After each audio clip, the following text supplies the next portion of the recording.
Zubeldia enquadra Luciano e faz cobrança firme, rapaz. Tem embaixo pra gente comentar aí sobre isso. Vamos falar aí também sobre a lesão do Oscar, que foi confirmada ontem, vai desfalcar o São Paulo por um bom tempo. Tem notícia, atualização aí sobre ele e várias outras notícias do São Paulo. Belezinha, meu parceiro? Bom, vamos embora aí para as notícias do São Paulo. E a gente teve aí, rapaziada, nas últimas semanas, né? Confirmado aí o jogo da despedida do Luiz Fabiano. Esse negócio se arrasta tem não sei quantos anos. Desde a gestão do Leco, pra vocês terem ideia, que tem esse papo de despedida do Luiz Fabiano, quando é que vai ser, que não sei o quê. E inclusive no mandato não, quando o Casares se elegeu, né, quando ele era um candidato ainda para ser presidente, ele falou, né, que na gestão dele ia fazer o jogo de despedida do Luiz Fabiano. E só agora que vai ter. Também tinha a questão da pandemia, né, que não tinha como fazer por motivos óbvios. Tem a questão também do calendário, né, porque o jogo vai ser no Morumbi, então a gente teve confirmado aí. E temos aqui, rapaz, eu ia falar jogador, mas é o ex-jogador aqui já, um confirmado. Olha só, Michel Bastos vai marcar presença na despedida do Luiz Fabiano. É ele que jogou aí no São Paulo, né? Então tá aí, Michel Bastos, ele mesmo confirmou nas redes sociais, ele fez um post lá, né, confirmando que vai participar. Esse jogo vai ser no dia 21 de junho, aí vai ser a despedida do fabuloso Novo Luiz. Michel Bastos, que a galera no São Paulo, né, a torcida do São Paulo, chamava ele de Miguel Bastos, né, quando ele jogava no São Paulo, mas ele jogou muito, cara, a carreira dele, né, ele jogou na seleção brasileira, no São Paulo tinha esse negócio meio de Miguel Bastos, mas na carreira dele foi um grande jogador, jogou muito bem, né, o auge dele é muito bom, tanto que chegou a jogar na seleção brasileira. Então tá aí, Michel Bastos confirmado aí no jogo de despedida do Luiz Fabiano, o fabuloso, belezinha? Amanhã tem São Paulo em campo, segunda rodada aí do Campeonato Brasileiro, jogo muito importante, muito difícil, mas não deve ser muito importante, ainda mais que o São Paulo não venceu o Sport em casa na estreia, né? E temos aí já, rapaz, a arbitragem já definida aí para esse jogo. Quem apita o jogo amanhã é o Ramon Abate Abel, apita aí Atlético Mineiro e São Paulo neste domingo. E o Wagner Ruey é quem vai estar no árbitro de vídeo. Ele vai ser o árbitro de vídeo, vai estar ali no vale, na poltroninha, no ar-condicionado, com 30 TV lá, só esperando para fazer besteira. Porque quem tá no VAR quase sempre é isso, né? Eu tenho a impressão que esse Wagner Ruey tá no VAR de quase todos os jogos. Parece que só tem ele, né? Um gostinho de maluco. Mas tá aí a arbitragem para esse jogo confirmado, tá bom? Última vez que a gente jogou lá, última vez não, né? Porque a última vez que a gente jogou contra o Galo fora, foi o jogo que a gente foi eliminado, né, na Copa do Brasil, mas antes pelo Brasileiro, foi aquele jogo que teve o gol de mão do Paulinho, né? Que o Zubeldia ficou puto com o repórter na coletiva, né? Então vai ser um jogo bastante complicado aí. Vai ser um jogo complicado, primeiro porque o Atlético é um bom time, vamos estar jogando fora.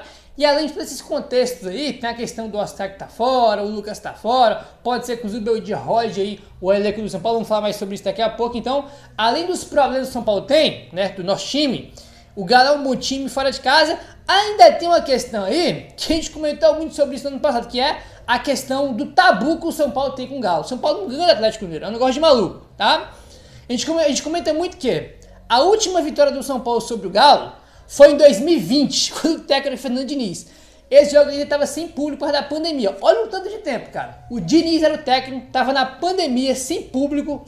Foi a última vez que a gente venceu os caras. Aí tava falando, pô, Gabriel, muito tempo sem ganhar do Galo, né? Muito tempo sem ganhar do Galo. Só que tem uma estatística que ela é ainda pior do que essa, que o São Paulo não ganha do Galo desde 2020. O Atlético Mineiro não perde para o São Paulo como mandante há quase 10 anos. A última derrota do Galo em casa ocorreu no dia 27 de novembro de 2016, pela 37ª rodada do Brasileirão. Na oportunidade, o zagueiro Maicon e o atacante Gilberto marcaram para o São Paulo, enquanto o atacante Yuri fez para o Galo. Tá? Então, o jogo do São Paulo vai ser amanhã no Mineirão, né? Não vai ser na Arena MRV, mas vai ser no Mineirão, lá em BH. E o Galo não vence como mandante, tá? O Galo mandante contra o São Paulo, os caras não perdem há quase 10 anos, tá? Então a gente tem um tabu gigantesco aí, não só de vencer o Galo, né, que a gente não vence os caras nem no Morumbi nem fora, então tem aí um tabu ainda maior do que aquele de não vencer os caras de 2020, né, cara? Então, é aquela questão que eu comento muito com vocês, né, cara? Assim, tabus, não existe tabu, quem quebrava. Uma hora esse tabu vai ser quebrado, uma hora esse tabu vai vencer o Galo, né? Vamos ver se agora vai. Eu falei muito isso quando a gente enfrentou eles na Copa do Brasil ano passado. Pô, rapaziada, um ano a gente vai ter que ganhar dos caras, né? Acabou que não foi na Copa do Brasil ano passado. A gente nem fez gol nos caras, né? Foi 1-0 pro Galo no Morumbi, gol no último minuto, cara. Lamentável aquele gol que a gente tomou. E lá foi 0-0, né? Então, bastante complicado aí, cara. São Paulo contra o Atlético Mineiro. Muito complicado aí. Enfim, mas é aquele... Como diz o Carpini, né, rapaziada? Vocês vão lembrar. Quanto mais você perde, mais próximo da vitória você tá. Então, com o Galo é isso. Quanto mais a gente perde, quanto mais a gente demora para vencer o Galo, mais perto tá a gente quebrar esse tabu. Porque uma hora a gente vai ganhar, né? Uma hora a gente vai ganhar. Aí.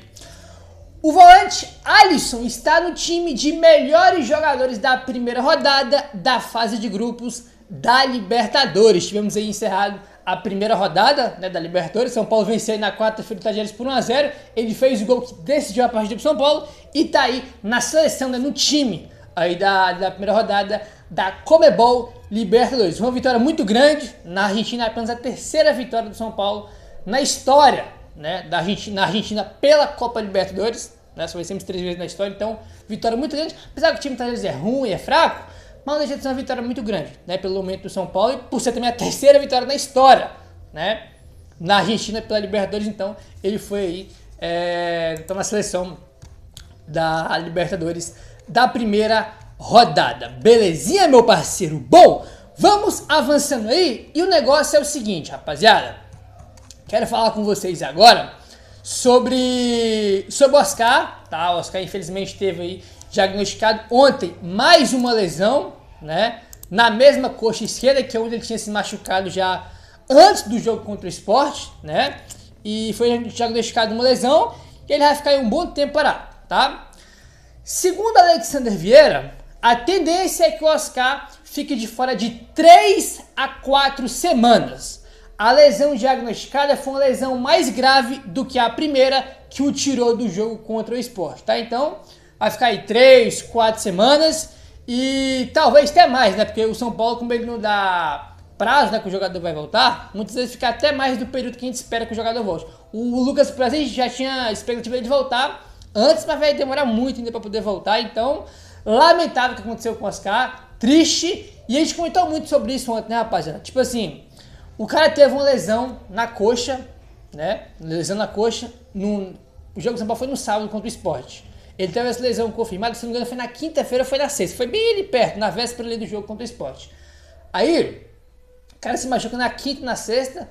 Aí ele fica fora contra o Sport. Aí na segunda-feira, 4 dias depois, 3 dias depois, o cara tava treinando com o time pro jogo com o Tajeres, né? Ele participou de metade do treino da segunda-feira e treinando normalmente na terça. E quarta agora jogou com o Tajeres. Tipo assim, que lesão na coxa é essa que o cara fica 3 dias machucado e depois tá treinando pra jogar? Aí, como eu falei pra você no vídeo ontem, eu não sou médico, tá? No trabalho do DM do São Paulo, nada disso. Agora, é só você pegar a história de lesão na coxa. Quanto tempo o jogador tem uma lesão na coxa e fica fora? Só você pesquisar, olhar o histórico, né? E a gente comentou aqui, rapaziada, o Oscar treinou só, participou de um treino e meio. Estão forçando pro cara jogar. Aí, curiosamente, depois do jogo com o Tajeres, foi diagnosticado lesão na mesma coxa esquerda que ele tinha se machucado antes, né? Então, evidentemente que esse jogo com o Tajeres agravou ainda mais essa lesão que o Oscar teve, né? Porque ele teve lesão na coxa que tirou o jogo do Sport, jogou com o Tajeres, agora vai ficar 3, 4 semanas fora, ou mais, né? Ô, Marcos, a gente nunca sabe quando o jogador sai do DM aí do São Paulo. Então, cara, assim, muito triste, porque nenhum jogador, independente de quem seja, a gente torce para que se machuque. Pode ser o pior jogador do time, pode ser o melhor, a gente não quer que ninguém se machuque. Ainda mais o Oscar, que é um dos melhores. E o Lucas já tá fora, né? Então, a partir do momento que o Lucas tá fora, o Oscar teria um protagonismo muito grande no time, né? E sem os dois, meu amigo, vai ser embaçado, viu, cara? Vai, né? Tem jogo, né, contra o Galo amanhã, Alianza Lima. Aí tem, depois, se não me engano, é o Santos, né? Libertad, Cruzeiro, só pedreira, só jogo difícil. E os nossos dois jogadores que tem mais qualidade, os dois jogadores mais desequilibrantes, estão fora por um bom tempo. Por um bom tempo aí, né? De novo, tá? Não sou médico, mas parabéns aí pra todo mundo que participou lá da reunião, do dia que vocês tomaram a decisão de botar ele pra jogar com o Tajeres. Parabéns aí pra todo mundo, tá espetacular. Agravaram aí a lesão de jogador que já estava machucado antes, né? Inclusive, sempre bom lembrar, né? A gente fala aqui as coisas, mas o próprio Oscar depois do jogo confirmou que não estava 100%, né? E falou que sentiu no segundo tempo quando ele foi substituído, né? Sempre bom lembrar isso aí, né? Enfim, vamos avançando aí, rapaziada. Vamos falar aí sobre o Luciano e o Zubeldia. O Arnaldo Ribeiro trouxe informação aqui sobre o chilique que o Luciano deu quando ele foi substituído no jogo contra o Sport no segundo tempo. E no jogo seguinte contra o Tajeres, ele ficou no banco, né? Quem entrou no lugar dele foi o Ferreirinha. Aí o Arnaldo Ribeiro falou o seguinte, ó. Fazia sentido dar um chá de banco no Luciano de novo. Não exatamente pelo que ele jogou contra o Sport, mas pelo chilique que ele deu. O chilique pegou mal com todo mundo que estava no estádio.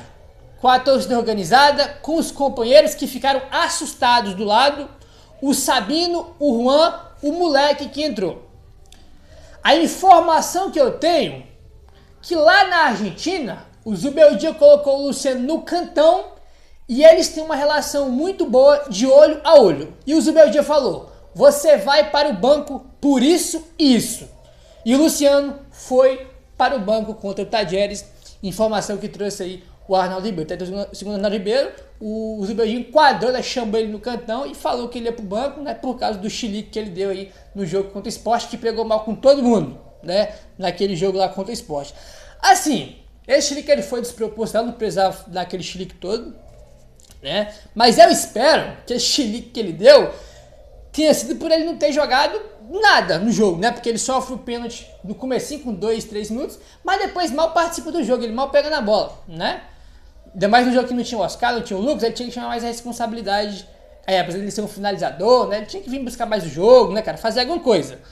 E ele participou muito pouco do jogo depois do pênalti, então eu espero, tá? Eu até falei isso aqui no pós-jogo, eu espero que ele tenha dado chilique por ele não ter jogado bem, né? E não por ter sido substituído, porque, pô, dá aquele chilique porque foi substituído, né? Se eu estiver jogando pra cacete, que não sei o que, tu podia falar, pô, tirou o cara pra quê? Né? Mas não foi o caso, muito pelo contrário. Então, espero que ele tenha dado chilique por não ter jogado bem. E mesmo se for um chilique por não ter jogado bem pelo desempenho dele, ainda foi exagerado. Não precisava daquele chilique todo. E o Zubeldia colocou ele no banco aí por causa disso, segundo o Arnaldo Ribeiro. Bom que mostra que tem pulso firme, né? É que não tira o Luciano do time, tira, cara. Tirou contra o Botafogo nos 2 jogos ano passado.